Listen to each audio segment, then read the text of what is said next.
harus pandai-pandai dalam bergaul, mencari teman yang baik, jangan sembarangan, karena lingkungan itu sangat berpengaruh sekali. Makanya kita pintar-pintar dalam berkawan. Kalau yang baik ya udah kita berkawan, kalau yang buruk tetap berkawan tapi jangan diikuti. Terus juga yang selanjutnya ada wal kafiru harbi, yaitu kafir harbi.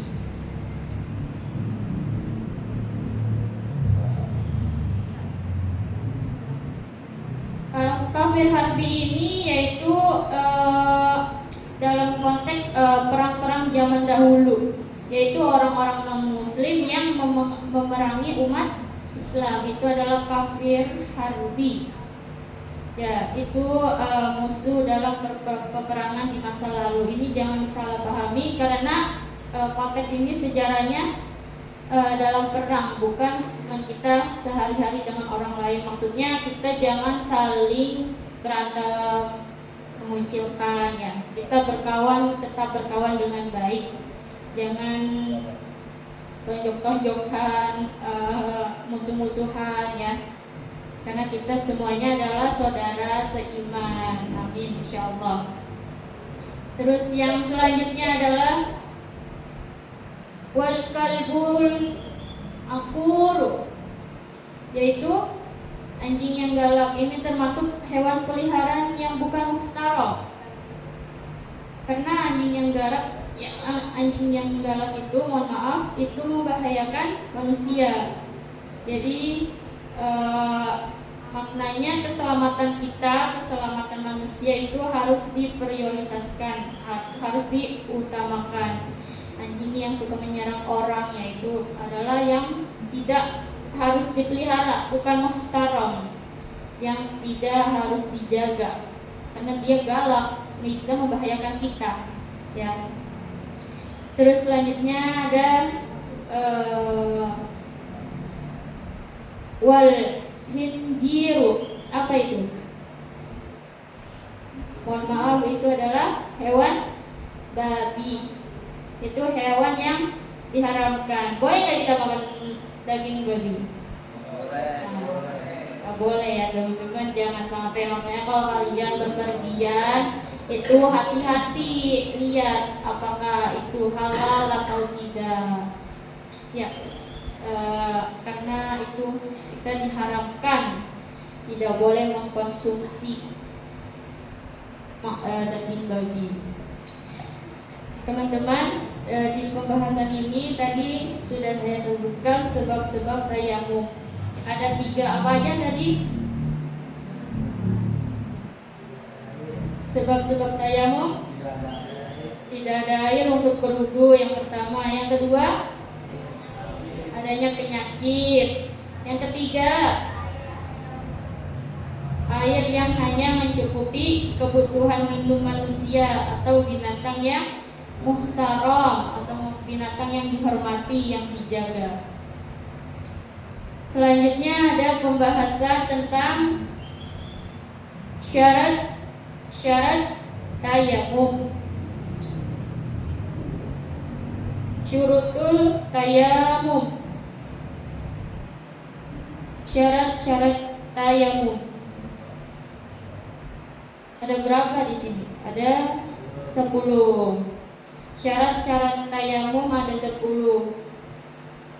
Yang pertama, dengan debu. Artinya kita bertayamum dengan debu yang suci, mensucikan. Boleh nggak kalau bersih tapi tidak mensucikan? Nggak boleh, karena kita harus memilih debu yang suci dan mensucikan. Artinya apa? Debu itu tidak tercampur dengan kotoran-kotoran hewan. Debu itu tidak tercampur dengan kotoran-kotoran kotoran-kotoran manusia. Mungkin ada yang pipis di situ, ya, atau hewan-hewan yang pipis, mohon maaf, harus mencari debu yang baik, yang suci, mensucikan. Kalau bersih tapi tidak mensucikan juga tidak boleh. Terus yang kedua itu adalah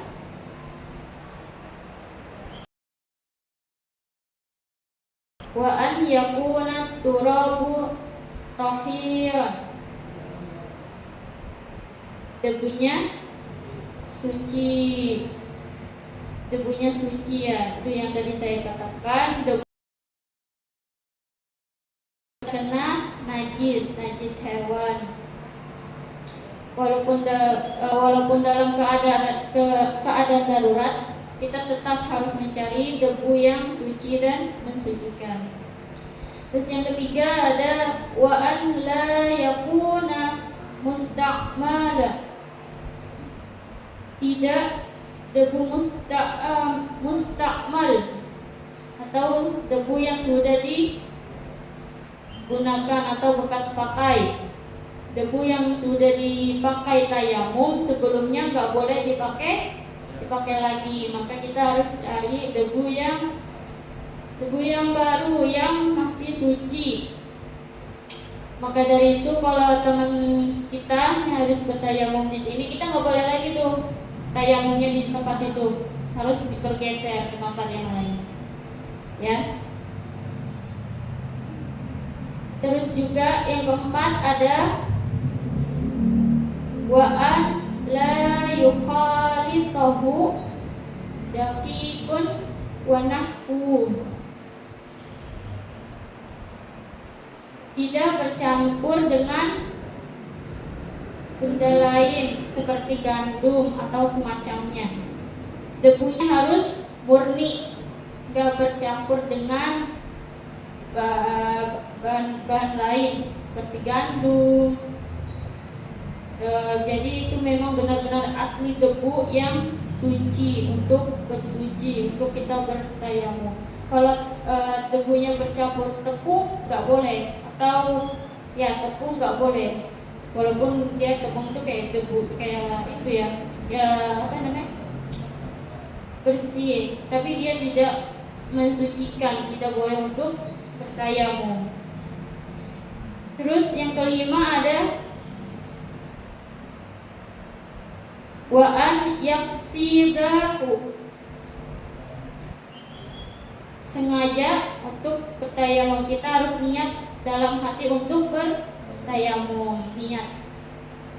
Saya niat tayamum untuk sholat karena Allah Ta'ala. Yang pertama adalah berniat. Terus selanjutnya ada wa an yamsaha wajhahu wadaihi bidor batain, membasuh wajah dan dua tangannya dengan 2 kali tepukan. Artinya tepuk debu, usap wajah, tepuk lagi, usap tangan. Gak boleh satu tepukan, tepuk muka tangan, gak boleh, harus berbeda. Itu kalian yang belum paham tata caranya itu bisa kalian pelajari cara-cara bertayamum supaya nggak salah nanti kalau ada misalkan uzur kalian berwudu yang nggak ada air. Nah, kita bisa bertayamum. Tapi kita main HP dulu, kita duduk dulu, kita ngobrol dulu. Nah, itu tayamumnya sudah batal.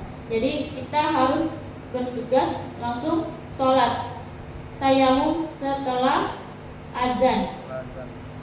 Jadi jangan diselingi dengan kegiatan kalian, maksudnya kegiatan yang lain yang tadi saya sebutkan. Langsung melaksanakan sholat sesuai waktunya. Terus yang terakhir, wa an yatayammama likulli fardhi, tayamum sekali untuk setiap sholat fardu, artinya satu kali tayamum hanya untuk satu sholat wajib. Satu sholat wajib. Misalkan zuhur kalian tayamum, ya nanti asar tayamum lagi. Jangan mentang-mentang misalkan, aduh saya nggak batal, saya nggak kentut, mohon maaf, saya nggak buang hajat, masih ada nih tadi tayamumnya, gitu kan. Misalkan kayak wudhu lah, oh ya saya masih ada nih wudhunya nih. Nah itu nggak bisa kalau bertayamum. Jadi kita harus pakai di satu waktu sholat saja, nggak boleh kita lakukan sholat dengan tayamum yang waktu sebelumnya, paham ya? Jadi kita harus bertayamum lagi. Tes. Oke, teman-teman mau lanjut lagi atau sudah? Ini nggak ada kegiatan setelah ini? Nggak ada. Oke, kita lanjut ke pembahasan yang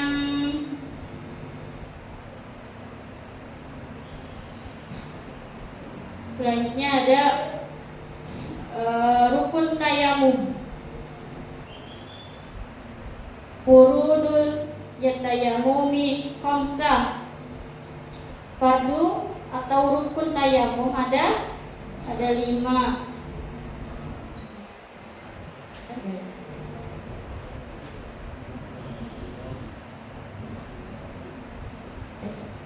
Al-awalu, yang pertama, naqlut turabi, memindah debu. Memindah debu artinya dari kita menepuk, memindahkan ke bagian, usap ke bagian wajah, tepuk lagi, usap ke bagian tangan. Terus yang kedua adalah asani, an-niyatu. Yang kedua adalah niat. Jangan lupa niat. Kita mengerjakan sesuatu harus dengan niat. Kalau kita mengerjakan sesuatu tanpa niat, gak sah tayamumnya. Terus yang ketiga as-salisu, yaitu mashul wajhi, mengusap wajah, diusap wajahnya, jangan hanya gini saja, nggak sah. Kita harus mengusap wajah sampai ke sini. Yang perempuan yang pakai kerudung diusahakan dibuka dulu di sampai sini, biar kena wajahnya. Kadang ada tuh saya lihat orang wudhu yang perempuan karena nggak mau kerudungnya peot-peot, letoy-letoy, jadinya dia jadi ambil wudhu kayak ayam lagi cuci muka, itu nggak sah. Jadi kita ya kerudung mah kita bisa rapin lagi, kita buka dulu, baru kita berwudhu dengan yang betul. Terus juga kalau teman-teman yang perempuan kalau sekolah misal pakai make up atau mohon maaf bedak-bedak, ya dihapus dulu supaya airnya bisa menyerap ke kulit. Karena kalau masih ada bedak make up, ya itu nggak sah wudhunya, airnya nggak menyerap ke dalam kulit kita, usahakan. Terus yang selanjutnya ada yang keempat, ar-rabi'u mashul yadaini ilal mirfaqaini, mengusap tangan hingga siku. Jangan sampai cuma setengah aja, sampai ke siku. Lengan bajunya dilipat dulu sampai ke di atas ini, baru bisa sampai ke siku. Karena itu adalah rukun fardunya, rukun tayamumnya. Kalau itu kita sepelekan, maka tayamumnya enggak sah. Terus yang terakhir al-khamis, yang kelima, At-tartibu bainal mashatain, tertib dalam mushaf. Jangan tangan dulu baru muka, yaitu tidak boleh. Kita harus mendahulukan mana yang harus didahulukan.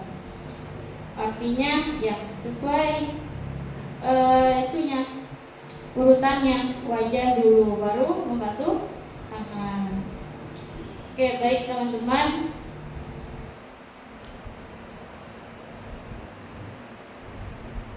Sudah berapa bab tadi? 3 bab ya. 3 bab yang sudah kita pelajari. Terima kasih yang sudah menyempatkan waktunya untuk hadir di sini. Kita menuntut ilmu. Saya juga belajar sama seperti kalian. Saya bukan orang yang paham dengan ilmu agama. Saya pun juga masih terus belajar dan belajar. Jangan pernah puas dengan apa yang kita capai hari ini. Jadikan itu sebagai motivasi kita untuk terus berkembang ke depannya. Saya sangat bersyukur kegiatan-kegiatan di Rohis ini masih berjalan, alhamdulillah. Yang dimana Rohis itu sangat-sangat besar banget perjuangannya, yang dulu hampir saja hilang Rohis. Di masa zaman saya masih di sini, itu tahun 2000 berapa ya? 2021, lagi zamannya Covid. Ya, itu benar-benar Rohis itu nggak ada anggotanya, nggak ada nih kayak kalian, nggak ada. Hanya 2-3. Allahumma qina bil hilmi wa zayyina bil hilmi wa qina bit taqwa wajibna bil afiyah rabbana la tuzigh qulubana ba'da idh hadaytana wa hab lana min ladunka rahmah innaka antal wahhab rabbana atina fid dunya hasanah wa fil akhirati hasanah wa qina azabannar. Wa sallallahu ala sayyidina Muhammadin wa ala alihi wa sahbihi wa barik wa sallim. Subhana rabbika rabbil izzati amma yasifun, wassalamun alal mursalin walhamdulillahi rabbil alamin. Amin amin.